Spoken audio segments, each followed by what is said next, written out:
What conference was this? It was, I do believe, the first uh, it was a memorial conference to Vendell Jones.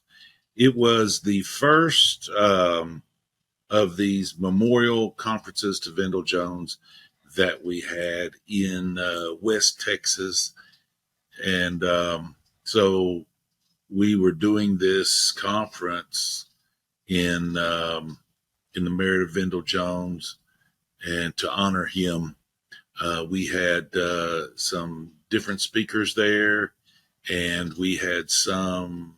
I think Rabbi Baxt was videoed in, so he did some teaching there, but he was via video streaming that he came in and did some teaching. Okay. We need to discuss some of the problems that we've had, some of the blessings that we've received, and kind of start thinking along those lines, not what it is or where it is or how to get there. We've done establish that. Now we're talking about, what are our obstacles for going forward, and what are the blessings and the things that we're receiving from being a GER. All right. So the first, and I think the most important aspect that we're going to talk about and that we're going to look at is what I'm calling the oscillation of articulation. We have all been discussing things in this conference. We get on that, we discuss it. How does that work? And why we're discussing it is because of our difficulties that we have and we've experienced when we leave here and we leave amongst our fellows, our brethren that all understand us.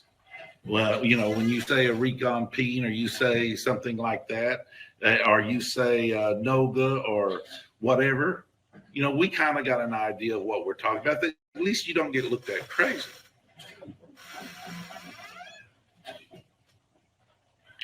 But GER is we are an extremely unique group of people. We are not common folk. And we have an extremely unique position within the communities that we live in.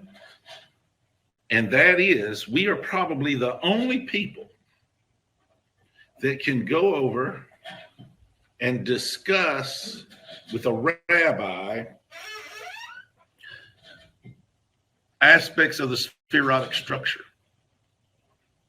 And then we go over and then we go to work and we talk to our friends and our colleagues and our things and about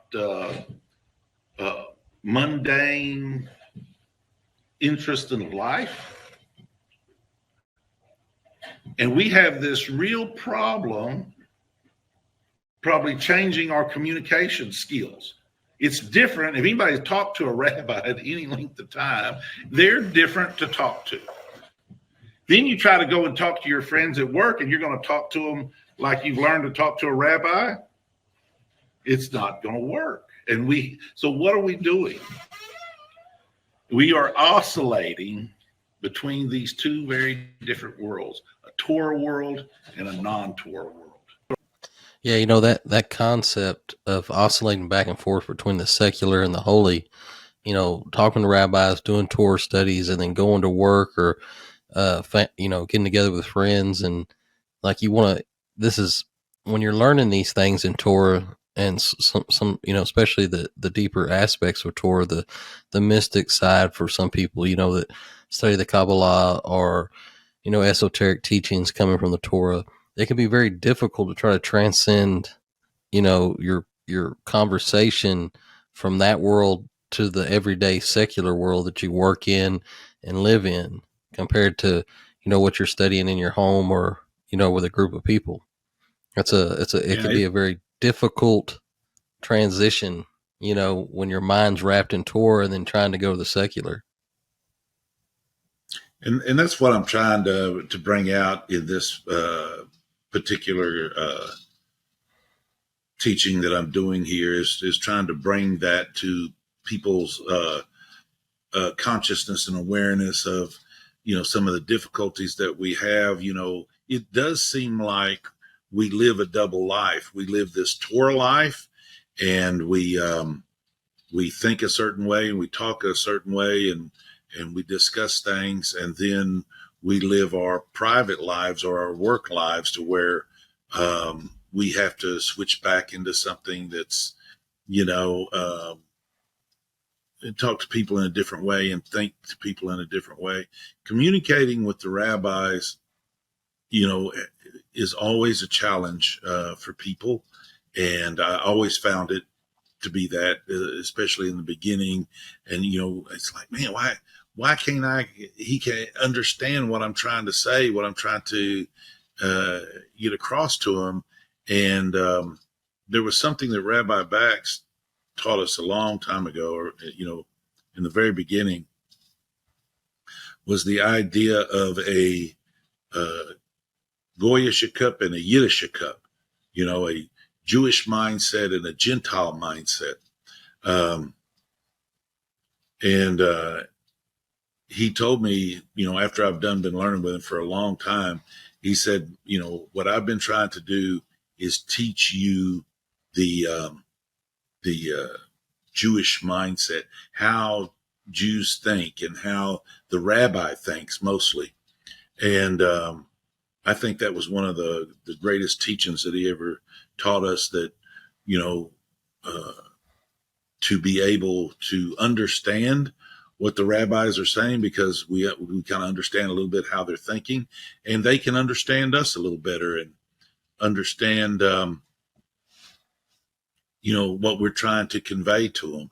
And it's not quite so awkward as it was, when we were first introduced to the rabbis. One of the things you have to remember is that this particular group, here in Central Texas, we came to the Torah out of Christianity, as many people do, but we didn't have any Jewish influences. We didn't know anybody. We didn't know any Jewish people. And we thought we were the only ones that came up with these, this idea, this concept. And when we found out there was many other people, and that there were rabbis and all the stuff teaching us, and that was a great discovery. And it actually, Absolutely.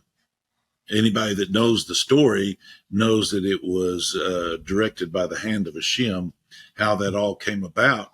Baruch Hashem. But and you know as well, you were just like Carl Perkins and Birth of Rock and Roll. You were there when it happened just as well. Yeah. Yes, sir.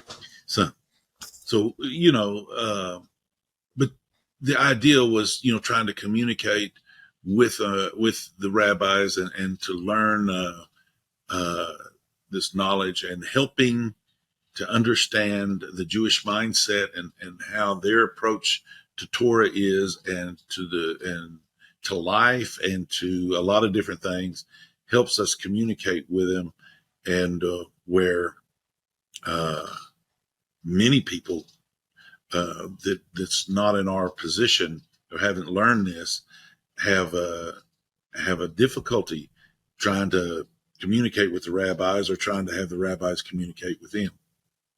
Right. And then, like you're talking about the oscillation from one side to the other, it's not an easy transition sometimes, to have your mind wrapped around Torah, and then to go out into the world, into the secular world, and try to have those conversations that's not Torah based or around secular issues. And at times you could feel kind of,